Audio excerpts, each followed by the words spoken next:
My dad drained my savings to buy my sister a new car, so I lawyered up, locked car, forced a sale, and walked free at last. My dad used my savings to buy my sister a new car. She needs it now, and you'll earn more, he said. I didn't say anything. I moved this morning. I woke up to 25 missed calls. I was on the beach, the sun setting in the distance, my friend Emily laughing beside me as we sipped overpriced cocktails. It was the first real vacation I'd had in years, and I finally felt like I could breathe. Then, my phone buzzed. I glanced at the screen expecting some random notification, but instead, I saw a bank alert, $55,000 withdrawn. At first I thought it was a mistake, maybe a glitch, but then my stomach sank as reality set in. That was my money, the money I had saved for years to buy my first apartment.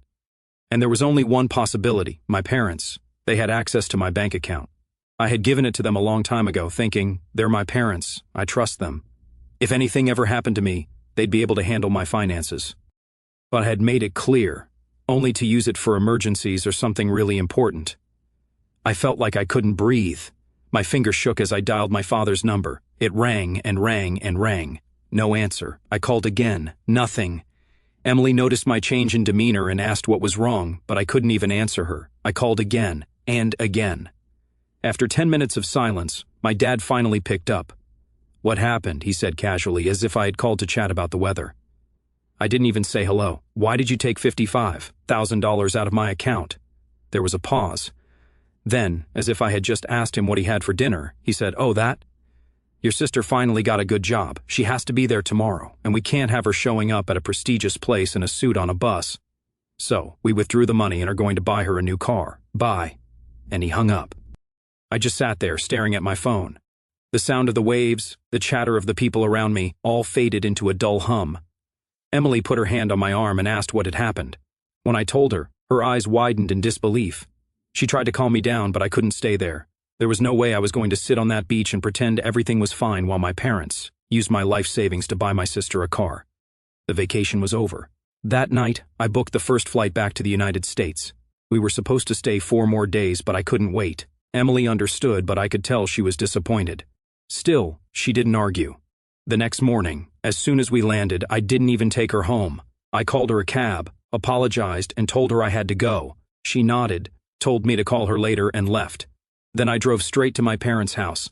And there, in the driveway, gleaming in the morning sun, was a brand new car, and that was just the beginning. I pulled into the driveway and just sat there, gripping the steering wheel so hard my knuckles turned white. The brand new car shone in the sunlight like a slap in the face. My money, my life savings, sitting there in the form of a luxury vehicle my sister didn't even need. I took a deep breath and got out. The front door was open, and I could hear laughter from inside. My parents and sister were just hanging out like nothing had happened, like they hadn't just robbed me blind. I walked in, and my mom turned to me with a smile. "Oh, Ethan, you're home early. How was the trip?" I just stared at her. Was this a joke? Was she seriously acting like everything was normal? I looked at my dad, sipping his coffee like he didn't care, and then my sister scrolling through her phone, not even looking up. "The trip?" I finally said. "You mean the trip I had to cut short because my own parents stole $55,000 from me?" My dad sighed and put down his cup. "Ethan, don't be dramatic." "We didn't steal anything." I blinked. "You took my money without asking and bought my sister a car. How is that not stealing?" My sister finally looked up from her cell phone. "Relax, Ethan. I needed a car. You'll make more money." I couldn't believe what I was hearing. I turned back to my dad. "So what? You thought I wouldn't care? You thought I wouldn't notice?" My dad shrugged. "We knew you'd notice eventually, but it was necessary. She has a great job opportunity, and it wouldn't look good if she showed up on the bus." I was so angry I could barely think straight. "She doesn't even have the job yet, does she?" Silence. I looked at my sister. She wouldn't meet my eyes. I laughed, but there was no humor in it. "Unbelievable. You took my money for a car she doesn't even need yet." My dad waved his hand dismissively. "She'll get it. Besides, we wanted to tell you. We just thought you'd understand." I turned and went back outside. I needed to think. I needed to breathe. But when I saw the car again sitting there like a monument to their betrayal, I knew exactly what I was going to do. I turned back toward the house. "I'm taking the car back." My sister shot up from the couch. "What?" My dad frowned. "Ethan, don't be ridiculous." "I'm serious," I said. "I'm giving it back right now." And before they could stop me, I grabbed the keys off the counter and walked out the door. That's when all hell broke loose. Before I even got to the car, my sister came running after me, screaming my name as if I had just announced that I was selling her organs. My parents were right behind her. "You can't take it," she yelled, grabbing my arm. "Watch me," I said, shaking her off and unlocking the car. My dad stepped in front of me. "Ethan, be reasonable. It's already paid for." "It's done," I laughed. "Oh yeah? With whose money?" He sighed, rubbing his temples as if I were the one being difficult.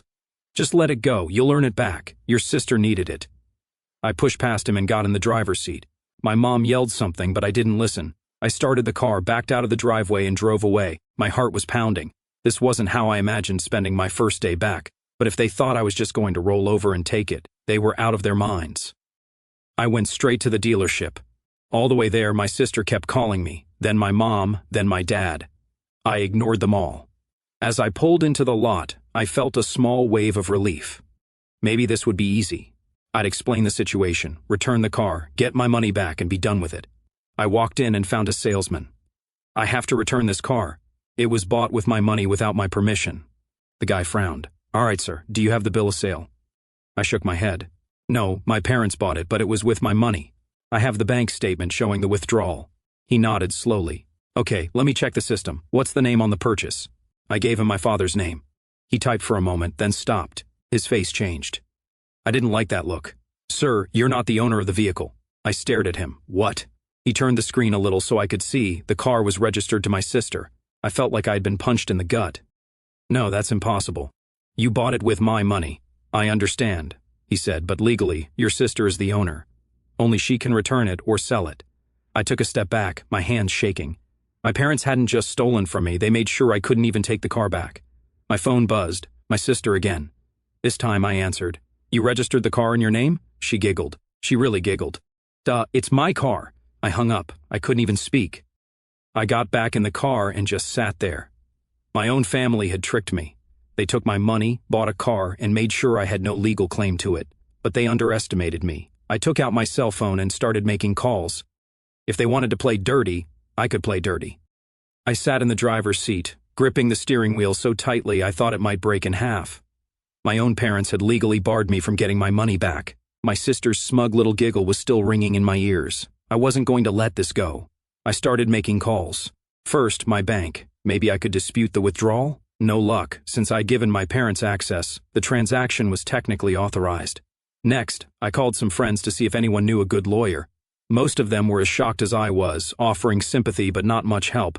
Finally, my friend Mark came through. "I know a guy, real aggressive. You'll like him." He sent me the number, and I didn't waste a second. I called right there in the dealership parking lot. The lawyer, Tom, picked up after 2 rings. "Tell me everything," he said. I laid it all out, my parents taking my money, buying the car in my sister's name, locking me out of getting it back. Tom listened, then said, "This isn't just a civil case. This could be fraud." That got my attention. I put him on speakerphone and went to my parents' house. My mom, dad, and sister were sitting in the living room, probably expecting me to come back defeated. Instead, I leaned against the wall with my arms crossed and said, "Hey Dad, Mom, Sis, say hello to my lawyer." Their faces fell. "Tom didn't waste any time, Mr. and Mrs. Carter. Your son has informed me of your recent unauthorized use of his funds. As it stands, this could constitute financial fraud, theft, and misrepresentation. If Ethan decides to press charges, you could be in serious legal trouble." Silence. Then my sister snapped, "He wouldn't do that. We're family." Tom laughed. "Family doesn't steal $55,000. My dad cleared his throat. "Ethan, be reasonable. This is unnecessary." "No," I said, staring straight at him. "What's unnecessary is that you think I'm going to let this slide." Tom continued, "Well, we have options here. Ethan could take civil action, which would be expensive in public, or you could resolve this immediately. The car needs to be sold and the money returned, or we'll take legal action." My sister's face turned pale. My mother looked like she was going to cry. My father, for the first time, looked genuinely unsure. I let the silence drag on. Then I looked at them and said, "You're screwed," and I meant it. My dad crossed his arms. "We're not selling the car." Tom sighed on the phone. "All right, Ethan, I'll start drawing up the legal papers. This will go to court." My mom panicked. Wait, let's talk about this." Tom didn't even acknowledge her. "Ethan, you need to document everything, every text, every bank statement, every conversation. We need to prove intent." My sister jumped. "What does that mean?" I grinned. It means I'm going to make your life very difficult. And then I walked out. I wasn't bluffing. I went straight to Emily's house. Her parents were there, and when they saw the anger on my face, they immediately sat me down. I told them everything. Emily's father, Mike, used to work in finance. He listened, nodded, then leaned back in his chair. They think they're smart, but they're idiots. I looked at him. What do you mean? They bought the car in your sister's name, but they used your money. I frowned. Yes, that's the problem. No, he said. That's the solution. Then he told me exactly what to do. The next morning, I was at the Department of Motor Vehicles when it opened. I asked for a record of the purchase of the vehicle.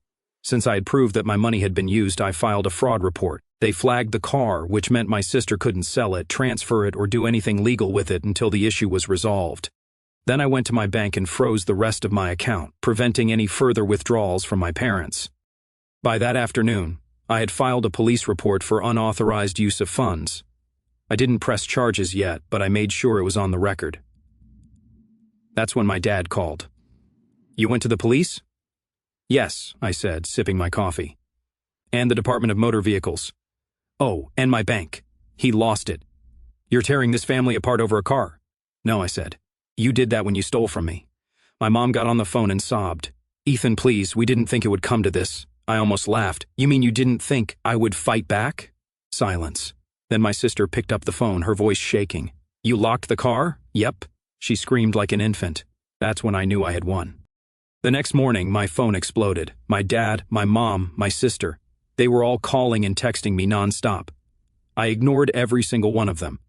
Then my sister sent me a text that actually made me laugh out loud. You ruined my life. I can't even drive my car anymore. Hope you're happy. I was very happy, but I wasn't done yet. Later that day, I got a call from Tom, my attorney. They tried to transfer the car to another name this morning. I almost choked on my drink. What? Yeah, they probably thought they could just register it under your dad or mom instead, but since you filed that fraud suit, the Department of Motor Vehicles flagged it. They're stuck. I shook my head. They really think they can get around this? Oh, they're panicking, Tom said. I also got a call from a lawyer they hired. That got my attention. They have a lawyer. Yep. He wanted to see if we'd negotiate dropping the fraud suit. I laughed. Did you send him to a mental institution? Not exactly, but close. Things were moving fast for them, and I was enjoying every second of it. But then something happened I wasn't expecting. That night, Emily's dad, Mike, called me. Ethan, your dad just showed up at my house. I jumped out of my chair. What? He wants to talk to you. He looks defeated. I sighed. What did he say? He wants to meet. He says he wants to fix things. I rubbed my temples. After everything, after they tried to go behind my back again, now my dad wanted to talk? Mike's voice dropped. I don't trust him, but it's your decision. I exhaled slowly. I wasn't sure what my dad was up to, but one thing was clear. He was desperate, and I was about to find out why. I agreed to meet my father, but on my terms. No home field advantage for him. I told him to meet me at a coffee shop near Emily's house, a public place, neutral ground. He showed up looking 10 years older, as if the stress of the last few days had eaten away at him. He sat down, rubbed his face, and sighed. Ethan, this has gone too far. I sipped my coffee. No, it hasn't gone far enough. He shook his head. Your mother is a wreck. Your sister is in pieces. You really want to drag this through the courts? You want to destroy this family over a misunderstanding? I clenched my jaw. A misunderstanding. You stole $55,000 from me. We didn't steal it, he snapped, then immediately lowered his voice when a few people looked over. We just borrowed it. I scoffed. You registered the car in her name. That's not borrowing. That's making sure I could never take it back. He exhaled through his nose. Okay, fine, we made a mistake, but your sister needs that job. She needs that car. She doesn't even have the job yet, I shot back. You stole my money for a car she doesn't need. He leaned forward. Ethan, we don't have the money to pay you back. I froze. He sighed heavily. We thought we could, but things are tight. If you force us to sell the car, we'll lose money on it and we still won't have enough. I stared at him. Then why the hell did you think it was okay? He didn't answer. He just sat there looking miserable. For the first time, I could see the cracks in him, the fear, the regret.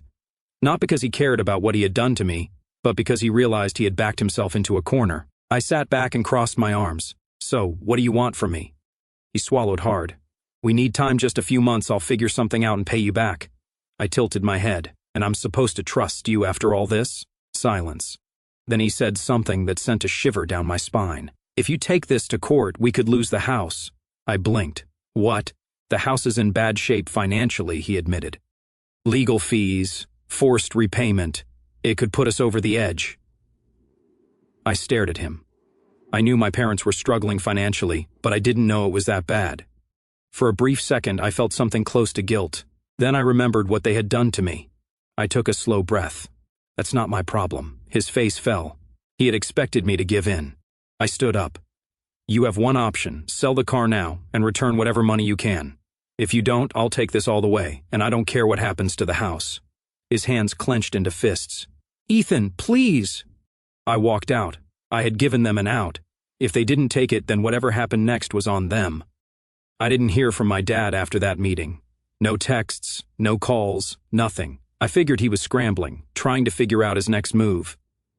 Then, 2 days later, my mom showed up unannounced at Emily's house. Her eyes were red as if she'd been crying for days. She grabbed my hands. "Ethan, please, just drop it." I pulled away. "Did you sell the car?" She shook her head. "Your sister refuses." I laughed bitterly. "Then I guess we're done here." Tears rolled down her face. "You don't understand what you're doing. Your father is trying to refinance the house. If this goes to court, that's his problem." I interrupted, "Not mine." She sobbed. "But we're family." I just stared at her. "No, family doesn't steal from each other." She didn't have an answer. That night, my father finally called. His voice was tight. "We're selling the car." I exhaled. "Good. The dealership offered 20% less than we paid, but it's done." "That's not my problem," I said. He was silent. Then, finally, "We'll wire you the money tomorrow." The next morning, I got the notice. $43,000 deposited. It wasn't all, but it was enough. Enough for me to cut my ties. I packed my bags, grabbed my essentials, and left my parents' house for good. Emily's family took me in without hesitation. Her dad even helped me set up a new bank account that my parents would never have access to. And just like that, I was free. A week later, my sister texted me, "I hope you're happy. We lost money because of you." I blocked her number. I wasn't just happy, I was finally at peace. After the money hit my account, I felt something I hadn't felt in a long time. Relief. It wasn't the full $55,000, but I had enough to move forward. I wasn't going to waste any more time on people who saw me as their personal ATM. The next day, I cut the last cord. I went back to my parents' house one last time, not to argue, not to fight, but to get the rest of my stuff. When I walked in, my father barely looked at me. My mom tried to guilt me one last time. "We were only trying to help your sister." I didn't even acknowledge it. I packed my bags, grabbed my papers, and left without another word. A few weeks later, I made a down payment on an apartment, smaller than I had originally planned, but mine, truly mine. I didn't tell my parents. They found out through a relative and texted me. My dad sent a simple one, "Congratulations." But my mom, she wrote a paragraph about how family should stick together and how one day I'd regret cutting it off. I left her to read. And my sister, she never got the job. Turns out she wasn't even the first choice and they went with another candidate. So all that, the stolen money, the car, the drama, it was all for nothing. I heard she had to buy a used car with her own money. Poetic justice. I wasn't angry anymore. I had my life back, and most importantly, I'd learned a lesson I'd never forget. Blood doesn't mean trust, and I'd never make the mistake of trusting them again. Looking back, what hurt the most wasn't the money. People assume that $55,000 is the center of this story, but it never was. What broke me was the moment I realized that to my own parents, I wasn't a son. I was a resource, a backup plan, a quiet wallet they could open whenever my sister needed something, and close again when I asked for basic respect. That realization landed heavier than any financial loss ever could. For years, I had convinced myself that this was normal, that being the reliable one meant sacrificing without complaint. I told myself that love looked like patience, that maturity meant swallowing anger, that family meant letting things slide. Every time I stayed silent, I thought I was being strong. In reality, I was teaching them exactly how much of myself they could take, and they learned quickly. Sitting alone after everything unfolded, I replayed moments I had brushed off before. Birthdays where my needs came second, conversations where my achievements were minimized, jokes that painted me as the stable one who didn't need support. I saw the pattern clearly for the first time. My sister was protected. I was expected to endure. And the worst part, they genuinely believed I would keep doing it forever. When I finally fought back, I wasn't fueled by revenge. I was fueled by clarity. There is a specific kind of calm that comes when denial ends. The moment I stopped hoping they would suddenly understand me was the moment I took my power back. I didn't enjoy hurting them. I didn't celebrate the chaos that followed. What I felt was resolve, the kind that comes when you decide that your life will no longer be built around someone else's entitlement. Walking away from my parents' house for the last time felt strangely quiet. No dramatic confrontation, no final speech, just the sound of a door closing behind me, and with it, years of guilt and obligation. I expected to feel sadness. Instead, I felt light. Not happy, not yet, but free in a way I had never allowed myself to be. Freedom, I learned, isn't loud. It doesn't announce itself with fireworks. It shows up in small moments, opening a bank account that belongs only to you, waking up without dread, realizing that your phone is finally silent. It's choosing where your money goes, where your time goes, and who gets access to your life. Those choices used to terrify me. Now, they ground me. I still grieve the family I thought I had. I grieve the parents I hoped would choose me when it mattered. That grief doesn't mean I was wrong to leave. It means I'm human. Healing isn't pretending it didn't hurt. It's accepting that it did, and refusing to let that pain define the rest of your future. What surprised me most was how peace arrived not when I got the money back, but when I stopped needing their approval. The moment I accepted that they might never apologize, never fully admit what they did, never see me the way I deserved to be seen, that was the moment their power over me ended. I don't hate them.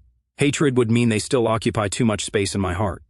What I feel now is distance, boundaries, a quiet certainty that I will never again allow love to be confused with access, or loyalty to be confused with silence. This experience taught me something I wish I had learned earlier. You can love people and still walk away. You can be kind without being compliant, and you can choose yourself without becoming the villain in your own story. I didn't lose a family. I found myself,